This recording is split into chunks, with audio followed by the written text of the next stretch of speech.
Hello, good morning, जोहार। मैं संजय और आप देख रहे हैं न्यूज़ झारखंड। चलिए जानते हैं आज के मुख्य 25 बड़ी खबरों को। झारखंड में 9.3 डिग्री हुआ न्यूनतम तापमान। अभी और 3 डिग्री तक गिरेगा पारा। झारखंड में तापमान 9.3 डिग्री सेंटीग्रेड तक गिर चुका है। अगले 2 से 3 दिनों में 2 से 3 डिग्री तक तापमान गिरने का अनुमान है। इसके बाद लोगों को ठंड सताने लगेगी। रांची के बिरसा मुंडा एयरपोर्ट स्थित मौसम केंद्र ने बुधवार को यह जानकारी दी है। मौसम केंद्र ने कहा है कि झारखंड में अगले 5 दिनों तक सुबह में कोहरा या धुंध छाया रहेगा। इसके बाद दिन में आसमान साफ रहेगा, मौसम शुष्क रहेगा। इन 5 दिनों में अधिकतम तापमान में किसी बड़े बदलाव की उम्मीद नहीं है, लेकिन आगामी 3 दिन में न्यूनतम तापमान में 2 से 3 डिग्री तक की गिरावट दर्ज की जाएगी। वहीं राजधानी रांची में भी धीरे धीरे तापमान में गिरावट दर्ज की जा रही है। अगले 3 दिन में तापमान 2 डिग्री सेंटीग्रेड तक गिरने का अनुमान है। ये नहीं लड़ सकेंगे निकाय चुनाव, कब होगी चुनावी तारीख का ऐलान। 2 से ज्यादा बच्चे हैं तो चुनाव लड़ना मुश्किल। झारखंड में अब 2 से अधिक संतान रखने वाले लोग चुनावी मैदान में नहीं उतर सकेंगे। राज्य में अब तक चुनाव की तारीख का ऐलान नहीं हुआ है, लेकिन इससे संबंधित नियमों की जानकारी दी गई है। झारखंड राज्य निर्वाचन आयोग ने सभी जिलों के निर्वाचन पदाधिकारी सह डीसी को प्रत्याशियों की अयोग्यता के संबंध में प्रावधान की जानकारी दी है। इस सूची में एक प्रावधान यह है कि 2 से अधिक संतान वाले व्यक्ति नगर पालिका के किसी पदाधिकारी का चुनाव लड़ने के लिए अयोग्य होगा। 2022-23 के लिए लागू प्रावधान में इसे शामिल किया गया है। स्कूल बस पलटी, हादसे में 40 बच्चे घायल, घायलों को भेजा गया अस्पताल। बड़ी खबर जमशेदपुर से, जहां झारखंड सीमा क्षेत्र से नजदीक बंगाल के वर्तमान स्थित भालू पहाड़ी क्षेत्र में स्कूल बस अचानक पलट गई। हादसे में बस पर सवार लगभग 40 छात्र घायल हो गए। वही घायलों में 8 छात्र गंभीर बताए जा रहे हैं। वहीं 4 छात्रों को टीएमएच अस्पताल रेफर किया गया है। बस चालक के अनुसार ब्रेक पैडल अचानक लॉक होने के कारण बस अनियंत्रित होकर पलट गई। लोहरदगा में भारतीय जनता पार्टी का जोरदार प्रदर्शन, राज्यसभा और लोकसभा सांसद हुए शामिल। जिले में भारतीय जनता पार्टी ने जोरदार प्रदर्शन किया है। लोहरदगा शहरी क्षेत्र के ब्लॉक मोड़ से लेकर डीसी कार्यालय तक रैली निकाली गई। इसके बाद डीसी कार्यालय के समक्ष जोरदार ढंग से प्रदर्शन किया गया। इस कार्यक्रम में राज्यसभा सांसद समीर उरांव और लोकसभा सांसद सुदर्शन भगत भी शामिल हुए। भारी संख्या में पार्टी कार्यकर्ताओं की उपस्थिति रही। भारतीय जनता पार्टी के प्रदर्शन के दौरान हेमंत सरकार निशाने पर रही।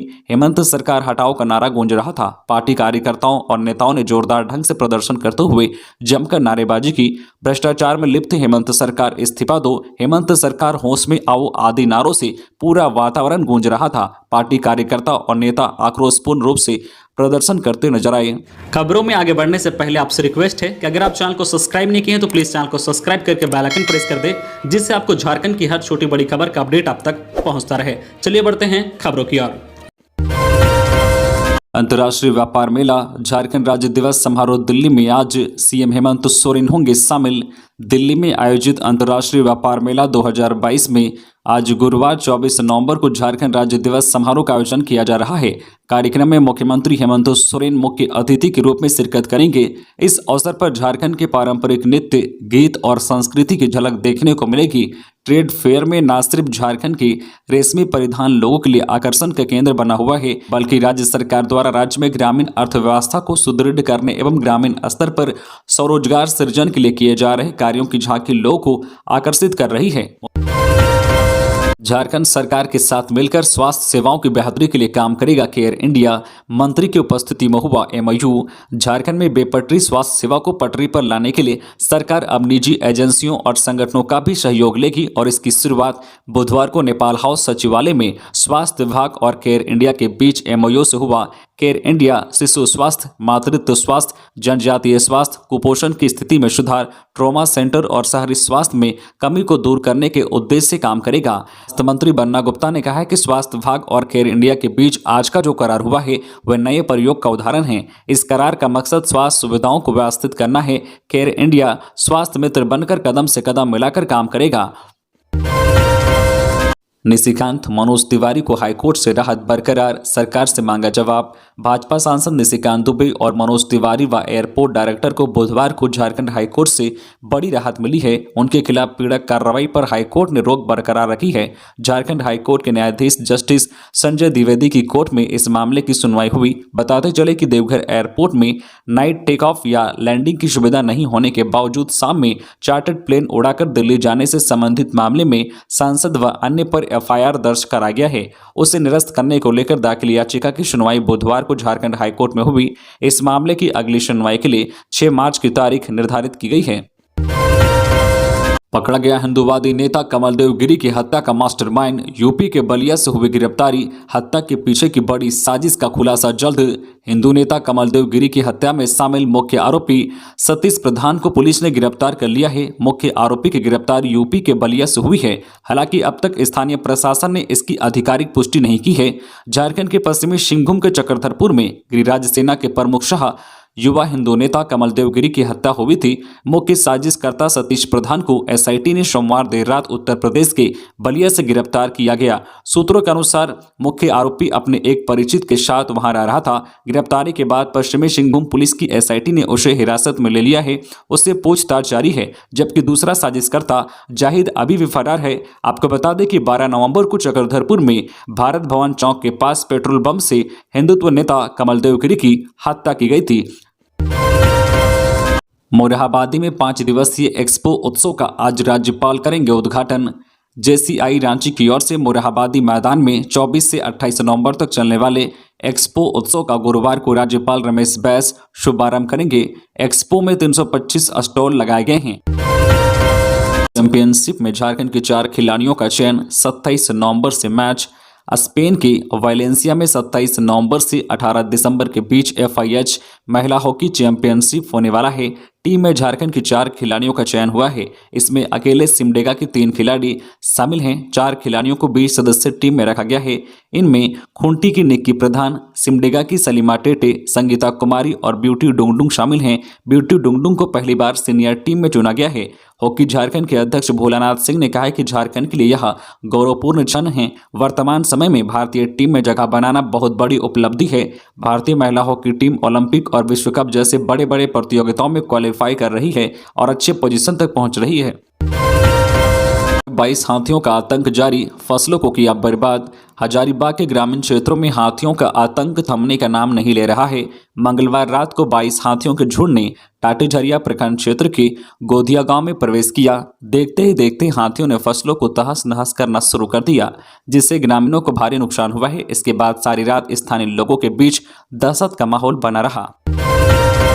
स्वास्थ्य कर्मियों के लिए बड़ी खुशखबरी। 16,000 स्वास्थ्य कर्मियों को स्वास्थ्य मंत्री बन्ना गुप्ता ने दिया भरोसा, जल्द होगा फैसला। राज्य के 16,000 कर्मियों को स्वास्थ्य मंत्री बन्ना गुप्ता ने भरोसा दिया है कि जल्द ही उनकी समस्याओं का हल सरकार निकालेगी। स्वास्थ्य मंत्री बन्ना गुप्ता के आवासीय कार्यालय पर बुधवार को विभिन्न जिलों से आए सैकड़ों एनएचएम कर्मचारी जो है जमा हुए थे। कर्मचारियों ने नियमितीकरण की मांग को लेकर मुलाकात की। यह पहली बार नहीं है जब इन्होंने बन्ना गुप्ता से मुलाकात की। लगभग 1 महीने पहले भी कर्मचारी स्वास्थ्य मंत्री के सामने अपनी मांग रख चुके हैं। बन्ना गुप्ता ने बुधवार को कर्मचारियों को भरोसा देते हुए कहा, मुख्यमंत्री हेमंत सोरेन के नेतृत्व में तेज गति से विकास का कार्य कर रही है। इसके साथ ही विभिन्न अनुबंध कर्मियों के समस्याओं के समाधान के लिए भी प्रतिबद्ध है। आपकी समस्याओं को लेकर सचिव को पत्र लिखकर एक 3 सदस्यीय कमेटी के जो निर्माण का निर्देश दिया गया है। हाईकोर्ट के निर्देश और अन्य जो है राज्यों के नियमावली के अध्ययन के उपरांत राज्य के विभिन्न जो है अनुसंधानों को आधार बनाकर एक रिपोर्ट सरकार को समर्पित की गई है। सचिव ने इस संबंध में बात कर गुरुवार को एक प्रतिनिधिमंडल को पुनः वार्ता के लिए बुलाया है। मंत्री के आश्वासन के बाद कर्मियों ने स्वास्थ्य मंत्री का आभार जताते हुए हड़ताल समाप्त कर दिया। छात्र संसद कार्यक्रम में गिरिडीह की बेटी सभ्यता होगी पर्यवेक्षक। झारखंड विधानसभा स्थापना दिवस के मौके पर आज 24 नवंबर से छात्र संसद का आयोजन हो रहा है। इस छात्र संसद में झारखंड के विभिन्न जिलों समेत प्रखंड के छात्रों का जुटान होगा। इस छात्र संसद में ये छात्र अपनी अपनी बातों को रखेंगे। यूँ कहा जाए तो छात्र विधायक या तो मंत्री के रूप में अपनी अपनी क्षेत्रों की समस्याओं को लेकर पक्ष विपक्ष की भूमिका अदा करेगी। इसको लेकर झारखंड विधानसभा के द्वितीय छात्र संसद में इस बार पर्यवेक्षक के रूप में बगोदर की बेटी सभ्यता भूषण पिता डॉक्टर शशि भूषण चुनी गई है। इस छात्र संसद में छात्रों द्वारा रखे विचारों को भलीभांति से अवगत होंगी। झारखंड में एक्टिव है मवेशी तस्करों का बड़ा गिरोह। पुलिस एक्टिव मोड में गिरिडीह से 3 मवेशी लदे ट्रक पकड़े गए, चालक समेत कई लोग गिरफ्तार। गिरिडीह में मवेशी तस्करों का एक बड़ा गिरोह पकड़ा गया है। मवेशी लदे 3 ट्रक गिरिडीह के गांडे थाना की पुलिस ने पकड़े हैं। झारखंड के कई जिलों में पुलिस ने मवेशी तस्करों के खिलाफ अभियान छेड़ रखा है। पुलिस ने बुधवार सुबह मवेशी लदे 3 ट्रक जब्त किए हैं। इनमें 100 से अधिक मवेशियों की तस्करी की जा रही थी। पुलिस को गुप्त सूचना मिली थी कि इस रास्ते से मवेशियों की तस्करी का धंधा चल रहा है। पुलिस ने इस कार्रवाई में चालक समेत कई लोगों को गिरफ्तार किया है। इस अभियान में पकड़े गए लोगों से पुलिस पूछताछ कर रही है। मवेशी की तस्करी कर ये लोग कहां बेचते हैं, पूरा गिरोह कैसे काम करता है और झारखंड के किन किन इलाकों से मवेशियों की तस्करी की जाती है, इस संबंध में कई सवाल पूछे जा रहे हैं। पश्चिमी सिंहभूम के सोनवा रोड में ऑटो पलटने से नाबालिग समेत 4 लोग घायल। पश्चिमी सिंहभूम के सोनवा मुख्य मार्ग स्थित शांतिनगर के पास तेज रफ्तार ऑटो पलट जाने से बच्चा समेत 4 लोग घायल हो गए। घायल सभी व्यक्ति को चक्रधरपुर अनुमंडल अस्पताल में भर्ती कराया गया, जहां इलाज के दौरान एक महिला को गंभीर अवस्था होने के कारण प्राथमिक उपचार के बाद सदर अस्पताल चाईबासा रेफर कर दिया गया। भ्रष्टाचार में डूबी हेमंत सरकार का जल्दी जाना जरूरी, पीएन सिंह। प्रदेश की हेमंत सरकार भ्रष्टाचार में डूबी हुई है। राज्य हित में इस सरकार का जल्दी जाना बहुत जरूरी है। प्रदेश में लूट का खेल चल रहा है, जबकि मुखिया हेमंत सोरेन गद्दी बचाने में लगे हैं। यहाँ कोई भी सुरक्षित नहीं है और हर जगह अव्यवस्था का आलम है। ये बात धनबाद सांसद पीएन सिंह ने कोडरमा में बुधवार को भाजपा कार्यकर्ताओं के प्रदर्शन के दौरान समाहरणालय परिसर में सभा को संबोधित करते हुए कही। कोडरमा सांसद और केंद्रीय राज्य मंत्री अन्नपूर्णा देवी ने कहा है कि जिला प्रशासन जानबूझकर लोगों को परेशान कर रहा है, चाहे ब्लू स्टोन का मामला हो या फिर ढिबरा चुनने का। यहाँ के लोग को तंग किया जा रहा है, क्रशर उजाड़े जा रहे हैं और लोग को बेरोजगार किया जा रहा है। इसके बावजूद हेमंत सोरेन की सरकार अपने को गरीबों की हितायती बताती है। देवघर के नंदन पहाड़ के पास 2 छात्रों से मोबाइल और पैसे की छिनतई। नगर थाना क्षेत्र के नंदन पहाड़ के समीप रहने वाले 2 युवकों से कुछ असामाजिक तत्वों ने पिस्टल का भय दिखाकर पहले उसके साथ मारपीट की, उसके बाद मोबाइल और पैसे की छिनतई की। इस मामले में जसीडीह थाना क्षेत्र के संकरी गांव निवासी 20 वर्षीय सरोज दास एवं निरोज कुमार दास ने संयुक्त रूप से नगर थाना में लिखित शिकायत दर्ज कराई है। शिकायत में जिक्र किया गया है कि हर दिन की तरह 22 नवंबर की शाम ट्यूशन पढ़ने के लिए जो बेला बगान नंदन पहाड़ होते हुए जा रहे थे, तभी वहां घात लगाकर बैठे 2 युवकों ने अचानक से उसकी मोटरसाइकिल रोक दी। मोबाइल एवं रुपए मांगने लगे। नहीं देने पर दोनों युवकों ने पिस्टल सटाकर झाड़ी की तरफ ले जाकर मारपीट किया। इस बीच उन लोगों ने दोनों के पैकेट से 1-1 हजार रुपए एवं 2 मोबाइल छीनकर फरार हो गए। नगर थाना प्रभारी ने शिकायत की गंभीरता को देखते हुए मामला दर्ज करते हुए छापेमारी शुरू कर दी है। रिम्स की लचर व्यवस्था पर हाईकोर्ट नाराज, स्वास्थ्य सचिव को किया तलब, मांगा जवाब। रिम्स की लचर व्यवस्था ठीक करने के मामले में दायर याचिका पर बुधवार को सुनवाई हुई। हाईकोर्ट के आदेश के बावजूद भी रिम्स में चतुर्थ वर्गीय कर्मचारियों की आउटसोर्सिंग से नियुक्ति पर कोर्ट ने कड़ी नाराजगी व्यक्त की है। अदालत ने मामले में स्वास्थ्य सचिव को तलब कर जवाब मांगा है। 29 नवंबर को उन्हें हाजिर होकर यह बताने को कहा गया है। जब नियुक्ति से संबंधित मामला कोर्ट में लंबित है, तब सरकार चतुर्थ वर्गीय की नियमित नियुक्ति नहीं होने तक बाहरी स्रोतों से नियुक्ति किए जाने का आदेश कैसे दे दिया है। पटना से रांची अब इतने घंटे में तय होगा। नया रेल रूट बनकर तैयार, 64 किलोमीटर का सफर है बेहद रोमांचक। पटना से रांची जाने वाले के लिए खुशखबरी है, अब ये दूरी कम हो जाएगी। 11 घंटे में ही रांची पहुंचा जा सकता है। पटना से रांची के लिए नया रेल रूट बनकर तैयार हो गया है। वाया बरकाकाना, हजारीबाग, कोडरमा एवं नई रेल लाइन के जरिए पटना रांची के बीच की दूरी 13 की जगह 11 घंटे में तय हो सकेगी। पटना रांची के बीच चलने वाली ट्रेनों को अब गोमो और पश्चिम बंगाल के झालदा नहीं जाना पड़ेगा। वही बरकाकाना से ही सीधे हजारीबाग, कोडरमा होते हुए ट्रेन पटना निकल जाएंगी। जीटी रोड में टेलर की चपेट में आई महिला, दुर्घटनास्थल पर ही हो गई मौत। हजारीबाग के चौपारण इलाके में सड़क हादसे में महिला की मौत हो गई। प्रखंड मुख्यालय से 3 किलोमीटर दूर जीटी रोड महुदी बारकट के पास यह हादसा हुआ है। कर्मा पंचायत के वृंदावन की रहने वाली लंबोइया देवी 52 वर्षीय अपने पति के साथ सड़क पार कर रही थी। इसी दौरान टेलर के चपेट में आने से घटनास्थल पर ही उसकी मौत हो गई। महिला परिवार के साथ शादी समारोह में शामिल होने के लिए घर से निकली थी। इसी बीच तेज गति में आ रहे टेलर ने अपनी चपेट में लेकर कुचलते हुए आगे निकल गया, जिससे घटनास्थल पर ही महिला की मौत हो गई। दर्दनाक हादसे को देख ग्रामीणों ने जीटी रोड जाम कर दिया। रांची में स्मार्ट पुलिसिंग का प्रयास विफल, पुलिस सहायता केंद्रों में लटके हैं ताले। राजधानी में स्मार्ट पुलिसिंग के कॉन्सेप्ट को अपनाते हुए आधा दर्जन से ज्यादा पुलिस सहायता केंद्र बनाए गए, ताकि थानों पर काम का बोझ कम हो और लोग आसानी से पुलिस तक पहुंच सके, लेकिन अभी 1 साल भी नहीं हुआ है और अधिकतर जो पुलिस सहायता केंद्रों में ताला लटका है। स्मार्ट पुलिसिंग का यह पूरी तरह से विफल है। तत्कालीन एसएसपी सुरेंद्र कुमार झा ने अरगोड़ा, डिबडीहा, बहु बाजार, धुरवा और कांटाटोली आदि इलाकों में पुलिस सहायता केंद्र खोले गए थे। पुलिस सहायता केंद्र में एक सब इंस्पेक्टर स्तर के अधिकारी की तैनाती की गई थी। अगले 6 महीने तक तो सब कुछ ठीक ठाक चला, लेकिन धीरे धीरे पुलिस सहायता केंद्रों में ताले लटकने शुरू हो गए। कुछ दिन तो जो है दिन में 1 से 2 घंटे तक केंद्र खुले भी रहते थे, लेकिन अब 24 घंटे ताला लटका रहता है। रांची में लाल गुटवा के युवक की गोली मारकर हत्या, लद्दा नदी में मिला शव। इटकी थाना के तुरुगुरु गांव स्थित लद्दा नदी में एक युवक का शव मिला है। युवक की सिर में गोली मारने का निशान मिला है। पुलिस ने शव की पहचान नगड़ी थाना क्षेत्र के लालगुटवा गांव के रहने वाले सूरज महली के रूप में की गई है। पुलिस ने बताया कि हत्या की प्राथमिकी दर्ज कर आगे की कार्रवाई की जा रही है।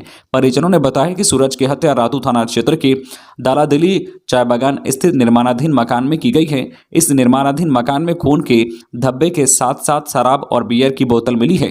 वहीं सूरज की स्कूटी मेराल बस्ती में मिली है। इस स्कूटी में भी खून लगा है। पुलिस ने साक्ष्य के रूप में घटनास्थल से कुछ सामान बरामद किए हैं। इसके साथ ही पुलिस ने 2 पिस्टल भी मिला है। झारखंड बिजली वितरण निगम के सीएमडी हाईकोर्ट में हुए हाजिर, प्रश्नों का दिया जवाब। झारखंड हाईकोर्ट के मुख्य न्यायाधीश डॉक्टर रविरंजन और न्यायाधीश स्वीट नारायण प्रसाद की अदालत में दुमका की रानी सती राइस मिल के बकाया भुगतान से संबंधित अवमानना याचिका पर बुधवार 23 नवंबर को सुनवाई हुई। हाईकोर्ट के आदेश के आलोक में मामले की सुनवाई के दौरान झारखंड बिजली वितरण निगम लिमिटेड JBVNL के सीएमडी अविनाश कुमार कोर्ट में सशरीर उपस्थित हुए। उन्होंने अदालत से माफी मांगी। उनकी ओर से अदालत को जानकारी दी गई है कि करीब 23,62,000 रुपए की राशि का check Rani Sati rice mill को सौंपा गया। कोर्ट ने मामले के आदेश सुरक्षित रख लिया है। हजारीबाग के विभिन्न लॉज से मोबाइल चोरी के 3 आरोपी गिरफ्तार। विभिन्न लॉज से मोबाइल चोरी करने वाले 3 आरोपी को पुलिस ने गिरफ्तार किया है। गिरफ्तार आरोपियों के पास से विभिन्न कंपनी के 16 मोबाइल बरामद हुआ है। गिरफ्तार आरोपियों में कोर्रा थाना क्षेत्र के जबरा मोहल्ला के अनिकेत कुमार, पिता संतोष प्रसाद, मटवारी बाबू गांव के मोहम्मद जो है आफ्ताब उर्फ सोनू, पिता मोहम्मद मुस्तकिम और बरकट्टा थाना क्षेत्र के तुयो गांव के प्रमोद कुमार, पिता अरुण प्रसाद का नाम शामिल हैं। कोर्रा थाना प्रभारी उत्तम कुमार तिवारी ने बताया है कि आरोपी अनिकेत और जो मोहम्मद आफ्ताब लॉज से विद्यार्थी के मोबाइल चोरी कर बाबू गांव स्थित ओ मोबाइल टेलीकॉम में बेचते थे। इसकी गुप्त सूचना पर दुकान संचालक प्रमोद को पकड़ा गया। इसकी निशानदेही पर 2 आरोपियों को पुलिस ने हिरासत में लिया। दुकान से चोरी की 17 मोबाइल भी जब्त किया गए हैं। पश्चिमी सिंहभूम के बंदगांव में पुलिस ने अवैध महुआ शराब को किया नष्ट। पश्चिमी सिंहभूम जिला अंतर्गत बंदगांव के साप्ताहिक हाट में अवैध रूप से महुआ शराब की बिक्री करने वाले के खिलाफ पुलिस ने सर्च अभियान चलाया। बंदगांव थाना की पुलिस को गुप्त सूचना मिली थी कि साप्ताहिक हाट बाजार में अवैध महुआ शराब की बिक्री होती है। सूचना के बाद जो है बंदगांव थाना प्रभारी विकास कुमार के नेतृत्व में छापेमारी अभियान चलाया गया। इस अभियान में जानकारी मिलते ही शराब की जो विक्रेता जो है अवैध शराब को छोड़कर भाग खड़े हुए। इसके बाद पुलिस ने सभी महुआ शराब को नष्ट कर दिया। तो ये थी आज की झारखंड की टॉप बड़ी खबरें। इसी तरह झारखंड की हर छोटी बड़ी खबर देखने के लिए आप हमारे चैनल न्यूज़ झारखंड चैनल को सब्सक्राइब करके बेल आइकन प्रेस कर दीजिए, जिससे आपको झारखंड की हर छोटी बड़ी खबर का अपडेट आप तक पहुंचता रहे। तो आज के लिए बस इतना ही, हमें दीजिए इजाजत, फिर मिलते हैं नेक्स्ट न्यूज में।